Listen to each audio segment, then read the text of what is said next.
Good evening and welcome. It is time once again for CU Immigration here on WRFU-LP and UPTV. I will be your host for this evening. My name is Mr. Garza, and I am here to let you know that WRFU is an open forum for the Urbana-Champaign community. Views expressed are those of the speakers and do not necessarily represent WRFU, the IMC, or Independent Media Center to give you its full name, or, as we like to say on the televised version of this show, UPTV. These views are our own, and by our, in this instance, I mean myself and my guest, Sarah Meller. Sarah is the Social Services Director at the Immigration Project. Since its inception, the Immigration Project has provided legal services to immigrants, but they have recently begun providing social services as well. With the addition of the American Recovery Plan Act, or ARPA, funding that they have been awarded, they will be able to include mental health services as well and increase their ability to provide translators who specialize in indigenous languages, such as Concobal. In this episode, we discuss a bit about how interpreters do their work in legal and medical settings, and talk about how new the inclusion of indigenous language interpreters is for people in this area. Mental health services are discussed as well, and Sarah shares how important those are, especially for people here seeking refugee status. Unfortunately, we had some technical difficulties. We were speaking via Skype, and the internet connection was apparently not very good because there are some freezes and digital distortion, and so some of our conversation was lost in the editing process. I had to just cut bits out because there was nothing happening. But I did my best to include all the parts that were intelligible, so I hope you can overlook some of the choppiness of our discussion. Before we get into the interview, I want to mention that this coming Tuesday, April 12th, the CU Immigration Forum will be holding our regular monthly meeting in person at the University YMCA, which is located on the corner of Wright Street and Chalmers Street in Champaign, Illinois. This is right on campus. This event will feature Sarah Meller from the Immigration Project, today's guests on the show, as well as Gloria Yen from the New American Welcome Center, Ben Mueller from CUIS, and Cora Maldonado from Bishan Canob. We will be discussing the topic County Support for Projects Serving Immigrants, and you can find out more about the topics we talk about on today's show, as well as many others. Masks are still required in the Y, so be sure to wear one if you come. We're looking forward to getting together. It's maybe a bit premature to gather in person in this way, but we're going to give it a shot and see how it goes, because this was going to be too complicated to get all these people together and put it on Zoom or Skype or whatever. So we just thought, let's throw them in a room, wear our masks, and have at it. So it might be a little hard to understand what people are saying with masks. I hope you can overlook that. But we're going to do our best, and we hope that if you feel comfortable, you can come. We should be on the second floor, I believe, in the boardroom, which is if you go in the front door of the Y and turn left up the stairs to the second floor, if you go turn right at the top of the stairs and go all the way to the corner there's a door, and that is the door to the boardroom, and that's where we should be. Anyway, we hope somebody will come out. We'll be there, and we'll be having an interesting discussion, if nothing else, even if you don't make it. So we'll see. We'll see how it works out, but we'll hope for the best. Anyway, we're going to go into the show, and I hope, again, that you can ignore the difficulties. This was my second interview of the day when I did this show. So it's very clear from listening to me talk that I was tired and kind of lost focus. But Sarah does a great job and shares a lot of important and interesting information that I hope will be useful to you. So thank you very much, and we'll join our discussion right now. The language piece and New Americans Welcome Center and ISCU, formerly CU Fair, the Immigrant Services of Champaign-Urbana.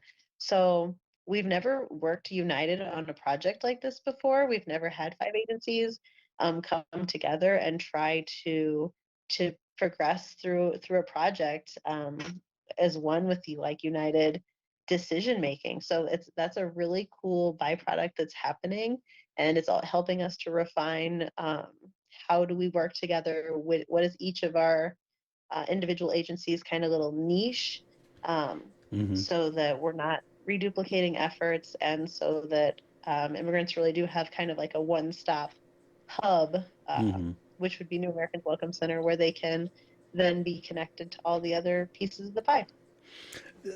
All of this is actually really pretty unusual, isn't it? uh, Never seen before type of collaboration. So COVID has been, of course, really negative, and we've all suffered now. We've all suffered through 2 years of pandemic, but Mm-hmm. this is one of those really awesome things that's actually happening. As the byproduct of it is we're all learning to work together in a new way. But like in Chicago, let's say, is there anything like this going on there? Well, ARPA funding is kind of nationwide, and every county gets to decide how to use it. So Champaign County is really special that they have decided to put some directly towards immigrants, um, which is awesome, and have agreed to fund this project. But as far as a united front in this way, I don't think that Chicago has that. They have a lot of immigrant helping centers. So like there's the Arab American Community Mm-hmm. Center, and there's the Hannah Center, and there's Centro Romero and Spanish Community Center. But you can probably already tell from the names of those different community centers that they're serving their own community. There's a Right. specific Korean center, and Mm-hmm. um, I they're not really united in this way like the immigrant servicing agencies here in Champaign have been. That's pretty cool. So, for the people that don't know, what does ARPA stand for? It's the American Recovery Plan Act. Okay. So comes from COVID. It's designed to long-term aid in the recovery and stability of communities affected by the pandemic. And so the U.S. Department of Treasury has kind of like encouraged the county governments and the governments that receive this to use it to provide assistance to households, businesses, and other organizations that were disproportionately affected by the pandemic. Mm-hmm. So people that were really hit hard, which would definitely include the immigrant community. Um, just the amount of jobs that were lost, and people who suffered especially from the financial losses of the pandemic. Yeah, it's been really interesting period, even for those of us who've stayed fully employed and really did not suffer in any particular way. Uh, Yeah. there's been a real learning process in how to come up with what we're doing right now, having a meeting by way of, well, what is this, Skype? Yeah, sorry. Yeah. It's Zoom is now the new Kleenex, in terms of like it's just the all-purpose term for meeting online. But just figuring out how to do things in a new way that you would ordinarily do in some completely different fashion, and that's been difficult for all of us. Like I said, even those of us who have not suffered in any particular way, but for someone who is just new to a space and just starting to learn how things work and where to go and how to get around, and then to have all this come along, it must have been astoundingly just like being smacked in the face every day. Like, how do Yeah. you get your bearings? Like, what do you do? Have you run into a lot of people who are like really had huge I'm sorry, I'm having trouble talking, people who've had like big problems, like big dislocations, or It's been really hard.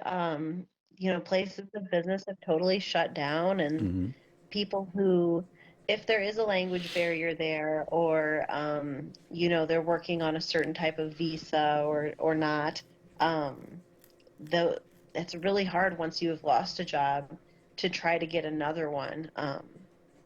So the even for those of us who are fortunate enough to have been able to work on remote and maybe not lost any had any financial setbacks during the pandemic, you can still recognize, I think, the community instability. Hmm. And so the goal of these ARPA funds, they're not emergency rescue funds like some of the other funding we saw, the stimulus checks and stuff that came out in the pandemic, which are to directly help people so you don't starve today. Right. This is more to stabilize the community long term. Hmm. So the grant actually runs through to the end of 2023, and the idea is to build capacity so that services are provided which stabilize the community long term. And so for us as a legal agency, that really means securing and maintaining work authorization for more people. Because when we talk about signs of instability, have you seen the signs that say we're hiring? Mm. Everywhere, everywhere that you go. I went to a restaurant the other day and they said, look, it's going to be like a 45-minute wait. And there's no one in the restaurant, but they don't have cooks, they don't have servers, they don't have, it's not because their seats are full and we're waiting for a seat, it's there's nobody, there aren't employees, right? Yeah. So that's just one sign of instability that anyone, even who's been fortunate enough to not be financially affected, can see that there's something a little going on here a little bit. And Hmm. so yeah, for us, getting people work authorization and or helping them to maintain work authorization if they have it uh, is really key to getting Champaign County back on track. Hmm. So I know that during the how can I put this nicely, the Trump years, uh, Mhm. a lot of things were, rather intentionally messed up in terms of bureaucracy. Bureaucracy. Wow, that's not that Mhm. hard of a word, but it's not coming out of my mouth properly. In terms of bureaucracy. Uh, and wait times and all those sorts of things. Have you? I mean, this is kind of off the topic of the grant, but have you noticed, since you guys do legal work in particular, have you noticed that sort of thing getting caught up or cleaned up, or is it still a big mess? I would really like to say that I would really like to have seen more than I have seen. Um, DACA, especially, we have so many clients and so many families who are really waiting for the return of DACA, which Deferred Action for Childhood Arrivals. It provided legal work authorization for people who were brought here as young children, graduated high school, kept their nose clean, everything. It Mm-hmm. provided them with a way to go to college and also work and get standard driver's license. It had a lot of benefits. And so that was one of the crushing things about the Trump years was that he essentially canceled the DACA program. But now it's kind of held up by the courts. And I know a lot of people had really been hoping for executive action from the new president to do something about that. Of course, the Afghanis have had some with the Afghan refugees and now Ukraine. I know there was just an announcement that United States is going to accept 100,000 Ukrainian refugees. So on the refugee front, at least we've seen executive action to help those folks out. But definitely, we were hoping for a little bit more from a new president that he hasn't quite done yet, and DACA is a big one. Mm-hmm. Let's see. Um, that's unfortunate because there's Maybe soon. Maybe it'll be tomorrow on the news. yeah, maybe. There's so much going on. But yeah, I mean, there's a lot of people. Here's something I don't think most average Americans, I guess you would call them, understand just how tenuous the situation of many, I won't say most, but many immigrants are. I don't Hmm. know. Anyway, um, just that feeling of you're not really sure of your situation. You're not really sure. I would liken it to you start hearing rumors at work that your company's going to close down, and you don't know. And the management denies that anything's going on, but everybody's saying, "Yeah, we're in trouble. And you start thinking, well, do I need a new job or not? What am I going to do? And then you find out that maybe your bank is considering foreclosing, that there's some problem with your uh, mortgage that's like maybe you missed a payment and maybe that's a big deal. And like, it's like everything like that is just sitting around. And your doctor says, well, I don't know, that's kind of a strange looking lump you've got there. It could be serious, but we'll do some tests. And so everything is like on hold, waiting for somebody to tell you something good, or at least comforting, or at least reassuring in some way. And that's what their entire life is like, all the time, every Yes. day. And it just keeps dragging on and on and on. And so the work that you guys do is really important, I think, because even if you can't give them answers, you can at least give them somebody who will try to answer the question. It is. It's living in constant stress, just trying to get to the next step, So a lot of people think that, okay, so maybe you married someone from the US, or maybe your mom got her citizenship, or you have a child who is a US citizen who now turned 21. So magically now you get to be a citizen too. Mm-hmm. But unfortunately, that's not how it works. There's still a lot of legal processes you go through, and just because you've married a U.S. citizen or permanent resident, you still may not be eligible to get any immigration status. So it's the same going to your doctor to get the results of your blood test. If is it going to work for me? Is this gonna work out, or is my whole life going to come crashing down at any moment? Mm-hmm. And so even after you have a valid application in process, that provides you no protection from deportation.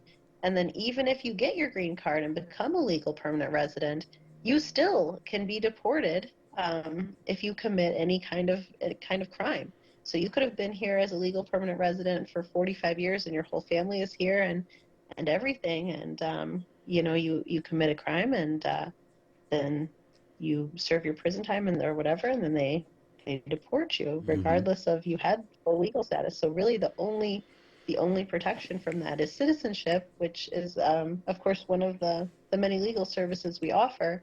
But it's step number, how many steps does someone have to go through to get to that point? And it's many, many, many. And so we deal with the whole spectrum of people who have just got arrived here, to who have some legal remedy, or who have that remedy in process, or who even have green cards. We see the whole spectrum, and it's actually really cool to watch people go through that process. And I think your stress does decrease as you go through it. Um, but still, it's living with this low level stress every day, which is what's going to happen to me? Who can I trust? You know. Which brings us around to the mental health services that you're talking about, because they're really important. That's aside from the whole trauma thing we were talking about earlier, and needing to prove that you have suffered through some terrible thing, as if suffering through it wasn't bad enough. Now you have to prove it to somebody, and like, oh, were you really traumatized, or you were kind of okay with it, weren't you? You didn't really bother you that much, but on top of all that, and then with the pandemic and whatnot, there's got to be a need for mental health services just in the general, like, doc, I'm freaking out like all the time. I have anxiety attacks every day. What can I do? Because my life is on hold. Like, it's on Yeah, permanent hold. I'm exactly. listening to that music over and over again. It's going to drive me crazy, but if I don't listen to it, then I'm going to miss the person coming back on the line to tell me that I have to call back next week because there's nobody here. Uh, is there must be somebody that can help with that, right? That's around here. Yeah, there are a lot of reasonable mental health resources available in Champaign County already. They're just like Francis Nelson, for example, is a great free resource that we encourage people to use a lot. Hmm. Uh, so we ideally we would like to get somebody from one of those type of providers to just have a little bit of additional training to deal with some of the specific instances of trauma that immigrants suffer. Uh, we also, I think I mentioned human trafficking and then also the asylum seekers, but we also do U visas, which U visas are available to people who've suffered violent crimes or attempted crimes against them here in while they're been in the United States. So it's a whole nother category of people who have legitimate, valid Mm-hmm. fears. A lot of times, they have things that they definitely need help with. Something that we've provided before outside of the ARPA project, and there's been some discussion inside the project, is do we want to provide this kind of using immigration projects model? Is we've had conversation circles, which is kind of like small group therapy, Mm. where people talk about like a shared concern.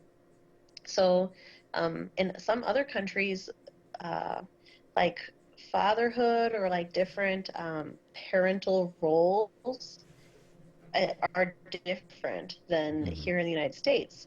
So the parent might not be accustomed to the expectations that maybe the school is putting on them as a parent Mm. or that society in general. And so coming to terms with, am I doing something wrong or is the society doing something wrong? Or in actuality, the real answer is neither. If anyone, no one is doing anything wrong, but how do we come to terms with our new reality as parents or gender roles or other things that are just difficult for people to deal with here. Lack of support systems because their family is all back home, and so we have previously had great success with kind of small group support, Mm-hmm. small support groups like that, which are facilitated by a therapist or a licensed clinician. So there's been some discussion inside of the mental health ARPA team about is that something we want to do or we want to train a therapist to do as part of this project. That seems like it would be really useful. I mean, just having somebody to talk to is really helpful, and then having somebody that might also have undergone a similar experience or have a similar situation, so that you get at least a sense that, oh, this, you're going to understand me. You will understand what I'm saying right now because you've been there. I would think that that alone, even aside from professional guidance or anything like that, would be really helpful for a lot of people. Is that something? Do you have like a facility that people can come to do this stuff, or how that's just you arrange that at just some other place like donated space? Yeah, generally we try to meet in a neutral space. Mm. So Zoom is not the correct venue for that. As much as we tried during the pandemic, it's Yeah. really hard to talk about the stresses of raising bilingual children or something when your children are right there in the room with you. Yeah. So, yeah, we're always looking for spaces that can help with childcare so that parents can participate fully and have their parents have the children be taken care of. So for that, like churches are really great. Um, on April 2nd at the Avicenna Health Clinic, there is an immigrant resource fair. I'm supposed to Mm. put in my plug for that, everybody. Uh-huh. April 2nd. There'll be vaccinations and raffles and just tons of resources for immigrants in all different languages. Um, so that's a really good space. Although it doesn't have like a childcare room at this point, but maybe someday that could be in Mm-hmm. the future. But yeah, That would be churches and useful. community centers and neutral spaces like Mm. that are the best for the support groups usually. So how do people find you if they need your services? Is it just word of mouth, or are they referred by Yeah, somebody, or what? the other organizations in the Immigrant Collaborative often refer people to us for legal services. Also, yeah, churches and really in the immigrant community, it is a lot of word of mouth. We have a Facebook presence, especially with the younger generation. We'll um, see a lot of views on our Facebook Lives. We recently did one about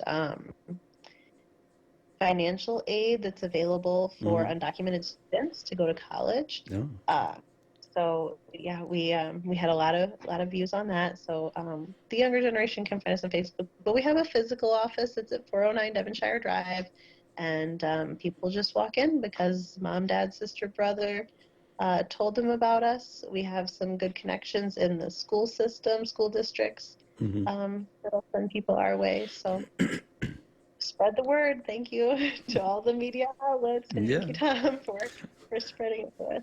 that's what we're trying to do. Um, is there anything we haven't talked about that you would like to get across that I haven't been smart enough to bring up myself? Um, just that, like the support groups I was talking about, we offer a lot of educational presentations, and I think sometimes that is something that in our busy lives we put to the side as, oh, I really someday would like to learn about ITIN numbers or Mm-hmm. different resources or programs for immigrants, or learn about the immigration system and options that people might have. But it gets pushed to the side, and so when we have direct financial assistance, we've really seen a lot of interest in our programs where we've Mm-hmm. been, giving away money. However, the educational piece and the presentations and the support groups are really worth people's time. So I'd encourage anyone who can to come visit us for those. So Follow us you on Facebook. you have them at your office, or this is something that you can show up at somebody's event and provide? Yeah, we would love to we'll come to you if you have a space and folks that need it. I'm going to be next Thursday. A small group asked me to present at Alpha Omega Counseling, Mm-hmm. so I will be there, which is a Spanish-speaking counseling group. But yeah, at our office, we also have lots of presentations, immigration, informational sessions, which is 409 Devonshire Drive in Champaign. Mm-hmm. Okay. Well, I'll make it a point to get that that address and that phone number and such out there. And I know that we, the Immigration Forum, have utilized you guys in the past for things, and we've had events with you, and it's been really great. The last couple of years have just been weird in every possible way in terms of trying to reach out and connect with people and do things. I mean, I haven't been anywhere and done anything for years now, it seems like. We're all living in our little caves. But Yeah. yeah, thank you so much for past and present, everything you've done to help us. Well, thank you. I won't keep you any longer. This ran over a bit from the amount of time you were going to give us, but I really appreciate you coming here and being my guest and sharing this information with me and all of that sort of thing. I hope we will cross paths again at some point. I hope so. Thank you so much, Tom. Thank you. We'll talk to you later. You too. Have a good night. You too. Bye Bye. bye.